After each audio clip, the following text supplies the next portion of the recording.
David, Andy Santor, Mill Creek Golf Course, Youngstown, Ohio.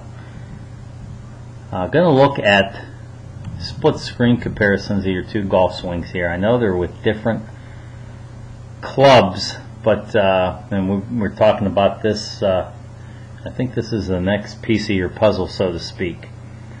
And we talked about getting turned, you know. And in the end, you're maintaining your posture a little bit better, maintaining your forward flexion. And what that does, I think, is it gets your arms in a better position at the top of your backswing in order to make get the club on plane going into the ball. Okay, we're going to look at our shaft plane here. We're going to go into our backswing, the swing on the right now.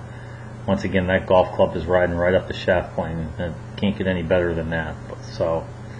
But one thing I'm really going to show you here, what's significant, is the plane of your shoulders, your shoulder plane. You can see there about 38 degrees. Your shoulders and your left arm match. We're going to go to your swing. This was last week, taken a week ago. Granted, it's with a driver, but okay, here we're going to go at the top of your backswing.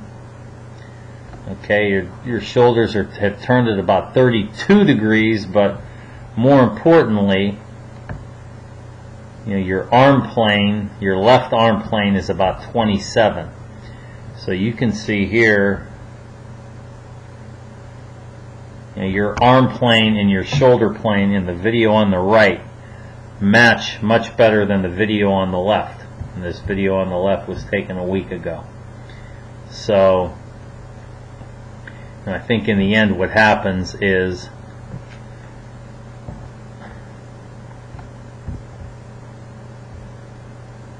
your shoulders get turned on too shallow a plane in your backswing.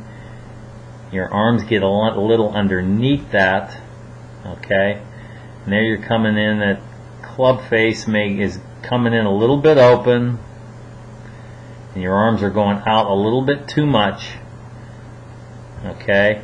When we're rotating on our shoulder plane is a little bit steeper, okay? You can see the difference there. Now your arms get in a little bit tighter to your body. The club face there, and most importantly, is square to your shaft plane. The club face in this video on the left, you can see that club face is a little bit, go one more frame, that club face is a little bit open, okay? So if I would take a look, here's your posture there, and you can see you're maintaining your forward flexion here. In this video on the left, you are not. So all we did here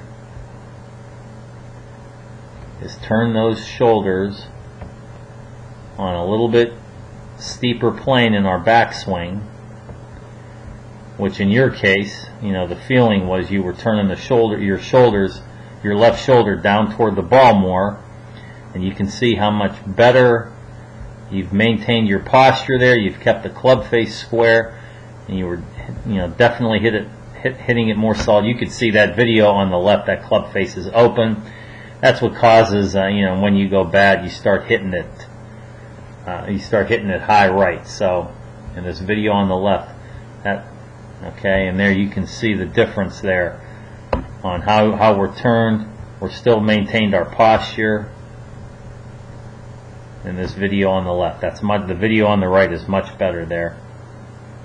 So, that once again, that is, I think, the next piece of our puzzle, so to speak. And there we go into our finish, and you can see how you've gotten.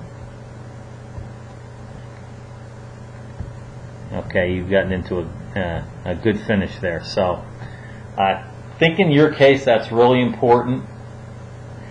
You know, we've got the club on plane. We've made significant improvements on how your body's working in your golf swing. But now I think the next thing is to get those, you know, if your shoulders rotate on plane in your golf swing, that club is going to stay on plane, and more importantly, that club face is going to be square, always be square to our target line. So, you know, keeping that club face square to our target line is the key to hitting consistently straight shots, and you know, you would start getting to the point where you would start losing shots out to the right. So, looks much better. We'll keep working on that, and we'll see you next week.